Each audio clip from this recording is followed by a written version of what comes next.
তারা ওই তাদের জেলেকে ছিনিয়ে নেওয়ার জন্য চেষ্টা করে, প্রথমে তাকে মারধর করে আমাদের সামনেই, আমাদের সদস্যদের সামনে।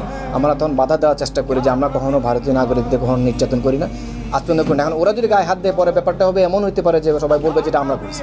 তো আমরা তাকে বলেছি ওয়েট করেন, আমাদের লোককে অলরেডি ইনফর্ম, এটা জানানো হয়েছে উপরে, এটা নিয়মতান্ত্রিকভাবে পতাকা বৈঠকের যেভাবে রুলস আছে সেভাবে যাবে। তখন তারা হয়তো, এবং তারা টোটালি অপ্রস্তুতভাবে আসছিল, তাদের ইউনিফর্মের মানে যেটা বিষয়গুলো, এগুলো কিছু আরও বিষয়গুলো আছে।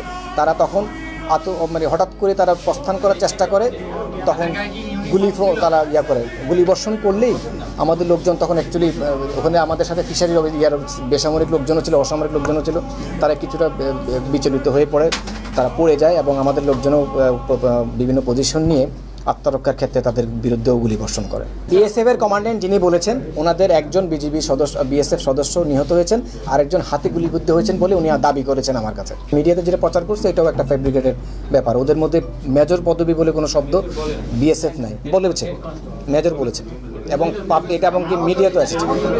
ঠিক আমি করতে পারছি না কারণ ডেড বডি আমি দেখিনি, কোনো অফিসিয়াল লিখিতভাবেও আমার কাছে আসেনি, কোনো প্রোটেস্ট নোট এখন আমি পাই নাই। ওদের যে দাবিগুলো সেগুলো আমরা এখন গ্র্যাজুয়ালি আস্তে আস্তে তদন্ত করব। প্রত্যেকটা